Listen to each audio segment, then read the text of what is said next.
Hi and welcome to the discrete structure. इस session पे दो स्मॉल और बड़े इंपॉर्टेंट टॉपिक को हम जान सकेंगे कि using set notation with quantifier क्या है और ट्रूथ सेट एंड क्वांटिफायर क्या चीज़ें हैं। लिहाजा वीडियो फर्दर स्टार्ट करने से पहले बताते चलूँ कि तमाम वीडियोस मेरे यूट्यूब चैनल पर मौजूद हैं।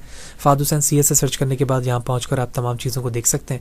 इसके अलावा तमाम कॉन्टेंट रिलेटेड मटीरियल मेरे ब्लॉग fahadhusaincs.blogspot.com पर मौजूद है जहाँ से आप फ्रीली इन चीज़ों को डाउनलोड करके यूज़ कर सकते हैं।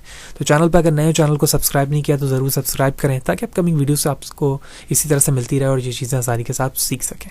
तो फर्स्ट थिंग, ये बड़े छोटे से टॉपिक है, बेस्ड ऑन द डेफिनेशन मैंने बुक से ये ली है ताकि हमें इंपॉर्टेंट चीज़ समझने को बड़े आसानी से मिले।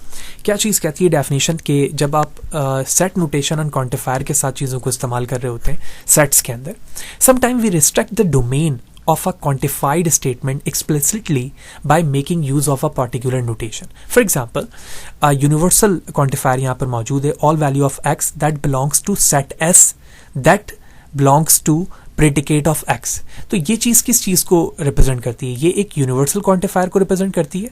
यूनिवर्सल क्वांटिफायर क्या है? P of x over all the element in set S. तो ये S यहाँ पर set है। In other word, all value of the x belongs to S.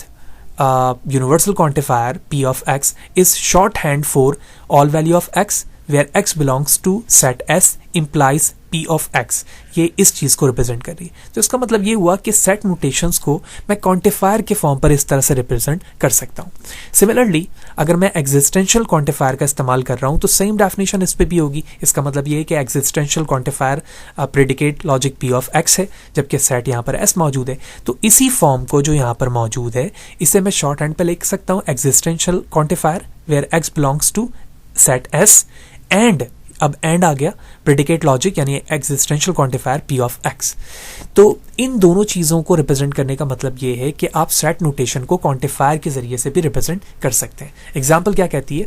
But do the statement all value of x belongs to real number, x square is greater than 0 and existential quantifier belongs to integer, capital Z है यहाँ पर, x square equal to 1 means. यानी इन दोनों का and के साथ मुझे मतलब बताना है कि क्या है। देखो सोल्यूशन क्या कहता है? The statement existential all value of x belongs to real number x square is greater than 0 state that every real number x का स्क्वायर यानी जितने भी रियल नंबर हैं जब आप उस x का स्क्वायर करेंगे तो या तो वो ग्रेटर देन 0 आएगा या 0 के बराबर आएगा। और बिल्कुल ऐसा है, आप या तो वो 0 के बराबर आ रहा होगा या उससे बड़ा होगा, उसकी बड़ी वैल्यू होगी। तो this statement can be express the square of every real number is non negative which mean the statement is true every time. ठीक है, ये एक फर्स्ट रियलिटी को डिफाइन कर रहा है यहाँ पे। The second statement existential all values belongs to the real number x square equal to 1 state that there exists an integer x such that x square equal to 1. This statement can be expressed as there is an integer whose square is 1, यानी कोई ऐसे integers हैं जिनका square हमेशा 1 रहेगा। तो this is also a true statement. क्यों? क्योंकि मैं अगर x लूँ या -1 लूँ, 1 लूँ या -1 लूँ तो उसमें हमेशा इसका स्क्वायर किसके बराबर आएगा? 1 का आएगा। और क्योंकि ये एग्जिस्टेंशियल के साथ है तो ये स्टेटमेंट भी यहाँ पर क्या तस्वुर होगी? ट्रू स्टेटमेंट ही होगी। तो इसका मतलब ये हुआ कि यूजिंग सेट नोटेशन क्वांटिफायर के साथ भी चीज़ों को लिखा जा सकता है, जो हमने यहाँ पर एग्जाम्पल से समझा। And the next thing, truth set and quantifier. Truth set and quantifier का क्या मतलब है? डेफिनेशन समझते हैं।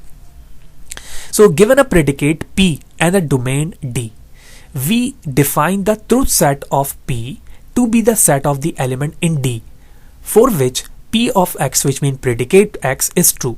The truth set of Px is denoted by x belongs to D where is domain, यानी x हमारा जो है वो डोमेन से ताल्लुक रख रहा है, such that P of x यानी predicate। इसका मतलब ये हुआ कि अगर हमारे पास एक predicate P है और डोमेन D है तो उस based on this values of domain जब मैं predicate पे वो वैल्यूज फिट करूंगा तो वो उसकी ट्रूथ सेट या ट्रूथ वैल्यूज रिटर्न करेगा। कैसे? देखो फॉर एग्जाम्पल हम अगर ये कहते हैं कि हमारे पास एक सेट एब्सोल्यूट वैल्यूज f(x) लिखा हुआ है और उसके बराबर वैल्यूज लिखी हुई है 3, तो ये डोमेन वैल्यूज हो गई। इस डोमेन पर जब मैं वैल्यूज प्रोड्यूस करूंगा तो ये इसकी वैल्यूज रिटर्न करेगा।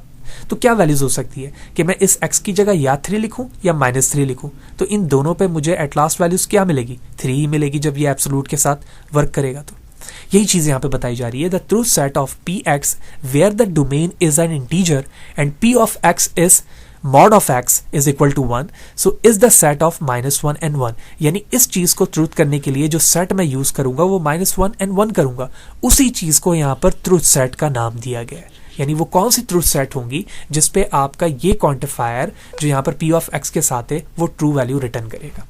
तो दो चीज़ें हमने इस सेशन पे जानी कि using set notation with quantifier क्या है, लिखने का तरीका, उसके प्रॉब्लम किस तरह से सॉल्व होंगी।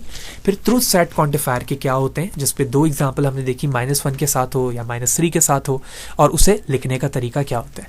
तो वो सारी चीज़ें आपको क्लियर होंगी। फिर भी अगर कोई सवाल है, कोई चीज़ समझ में नहीं आई है, कमेंट सेक्शन पर ज़रूर मुझे बताएं, कोशिश करूँगा इस सवाल से आपको बराबर जवाब दे सकूँ। वीडियो अच्छी लगी है तो लाइक करें, ज़्यादा लोगों को शेयर करें। नेक्स्ट सेशन पर हम जान सकेंगे कि वेन डायग्राम्स क्या हैं और सेट के कौन कौन से ऑपरेशन होते हैं जो हम डिस्क्रीट के अंदर समझना चाहेंगे। सी यू देयर।